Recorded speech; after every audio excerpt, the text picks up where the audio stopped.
नमस्कार, मी हुमा सय्यद. माय टीव्ही मराठी 24 तास मध्ये आपलं स्वागत आहे. आपण पाहूया नगर तालुक्यातील वडगाव गुप्ता येथील व पिंपळगाव शिववर गट नंबर 778 मधील कृष्णा गव्हाणे यांच्या जेसीपीने 30 लिंबाचे झाडे काढून फेकले, तरी वन विभागाने कुठलीही कारवाई केली नाही. माय टीव्ही मराठी 24 तासने 15 दिवसापूर्वी बातमी प्रसारण केली होती. त्यानंतर वन विभागाचे अधिकारी आले, फक्त कागदावरच पंचनामा केला. जेसीपीवर व जेसीपी मालकावर कुठलीही कारवाई केली नाही. शेळके कुटुंब हवा दिले झाले आहेत. शेळके कुटुंबाने सनसनीत आरोप केला आहे. वन विभागाच्या अधिकाऱ्याने पैसे खाऊन प्रकरण दाबण्याचा प्रयत्न करत आहेत. वनमंत्री साहेब, असा भ्रष्ट अधिकाऱ्यांवर तुम्ही कारवाई कराल का, असा नगर जिल्ह्यात प्रश्न निर्माण झाला आहे. यावेळी शेळके कुटुंबाचा न्याय मिळाल्यास हे कुटुंब वन क्षेत्रपालच्या कार्यासमोर आमरण उपोषण करणार आहे. हा सर्व आढावा घेतला आहे माय टीव्ही मराठी 24 तासचे जिल्हा प्रतिनिधी सोमनाथ वरपे, अहमदनगर. सूर्यदास शेळके, राहणार वडगाव गुप्ता. आमच्या वावरातील सदर वावरातील 779 गट नंबरमधील 30 झाडं तोडण्यात आले जेसीबीच्या सहाय्याने. आम्ही 25/5 गुन्हा दाखल केला. वन खात्याला अर्ज दिले, कलेक्टरला अर्ज दिला आहे, तहसीलला अर्ज दिला आहे. त्याच्यावर कुठल्याही प्रकारची कारवाई नाही आतापर्यंत. 15 दिवस होऊन गेले त्या गोष्टीला. तर वन खात्याने पैसे घेऊन प्रकरण दाबण्याचा प्रयत्न केला आहे. अजून कुठल्याही दोषींवर कारवाई नाही. जेसीबी मशीन जमा नाही केलं. हे पैसे घेऊन ते बी सोडण्यात आले MIDCवाल्यांनी. आणि त्याची कारवाई होणार की नाही यात आम्हाला जबाब विचारायचा त्यांना. तुम्ही वन मंत्र्याला काय दिलं की कागदपत्रावर केलं आहे काय? वन मंत्र्याला कळवलंय. न्यूज प्रसारित केल्यानंतर वन खात्याने पंचनामा केला जागेवरती येऊन. पंचनाम्यामध्ये आम्हाला 31 झाडाची नोंद दिली. आम्हाला त्याची प्रत मागितली, प्रत दिली नाही. कुठल्याही प्रकारची देता येत नाही म्हणून सांगितलं. त्यानंतर त्या आमच्याकडून सह्या घेतल्या.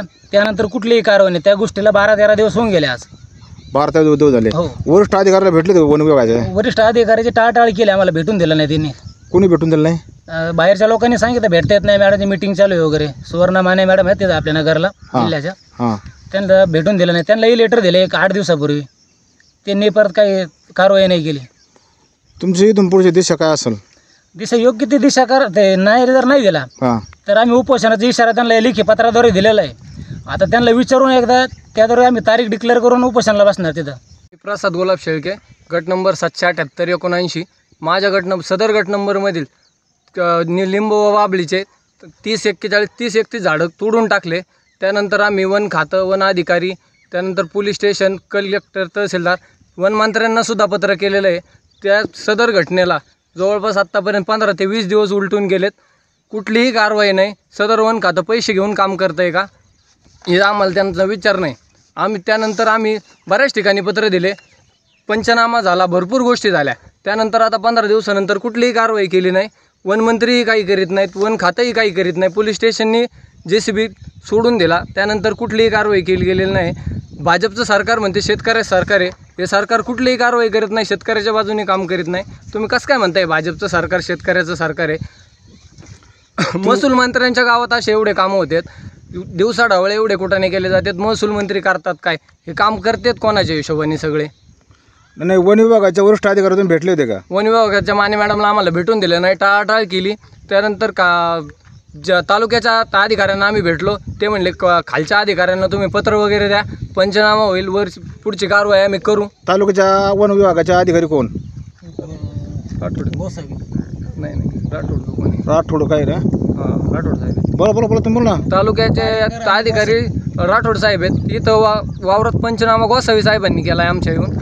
ते आमच्या क्षेत्रात त्यांचं, पिंपळगाव क्षेत्रात त्यांचा अधिकारी तर त्यांचा पंचनामा वगैरे झालेला आहे. एक पंचनाम्यात 31 झाडांची नोंद आहे. आम्ही प्रतची मागणी केली होती पंचनाम्याच्या, तर ते म्हणले आमच्या अधिकारानुसार तुम्हाला कोणताही फोटो प्रत काहीही देता येत नाही. म्हणजे तुमचा आरोप आहे का येऊन पंचनामा बोगस केला, तुमची मनधरणी केली असं वाटतं का? आम्हाला दिलं नाही तर ते असू बी शकतंय, कारण की आम्ही त्यांना मागणी केली होती प्रतची 2दा-3दा. आम्हाला आमच्या पंचनाम्याची प्रत मिळावा, त्यांनी दिली नाही. दिली नाही. तुमच्या इथून पुढे दिशा काय असेल? आम्हाला जर योग्य ते नाही मिळालं नाही तर आम्ही त्यांना परत पत्र देऊन आम्ही उपोषणाचा इशारा पहिलाही दिलेला आहे पहिल्या पत्राद्वारे. आता परत आम्ही कलेक्टर ऑफिस समोर उपोषण करणार. त्या काही दिवसात जर कुठलीही कारवाई झाली नाही तर वन अधिकाऱ्याच्या वन विभागासमोर आम्ही कठोर उपोषण करण्याची त्यांना तसं पण पत्राद्वारे सांगितलेलं आहे. आता करणार.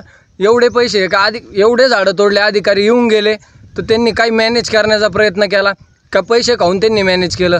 एवढं भाजपचं सरकार शेतकऱ्याच्या बाजूने म्हणते झाडं लावा, झाडं जागवा, हे करा ते करा. आमचे 31 झाडं उपटून टाकले. आता पाऊसही झाला आहे, आमचं वावर तसं पडलं, साऱ्या वावरात झाडं टाकले. त्याचं करायचं काय?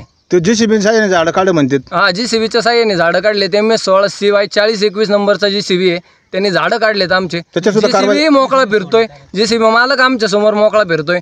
काहीच नाही, कुठलीही कारवाई केलेली नाही. कारवाई होणार का नाही होणार असं काय तुम्हाला त्याबद्दल काय वाटतं? कारवाई होणार का नाही आता हे सरकारच्या हातात आहे. आम्ही तर सगळ्यांना पत्र दिलेत. सरकारने जर योग्य ती कारवाई नाही केली तर आम्ही सहकुटुंब सहपरिवार का वन विभागाच्या कार्यालयासमोर उपोषण करण्याचं आम्ही त्यांना आधीही सूचना दिलेली आहे आणि परतही सूचना देऊ. आमच्या YouTube चॅनलला आजच सबस्क्राईब करा, बेल आयकॉनला दाबा.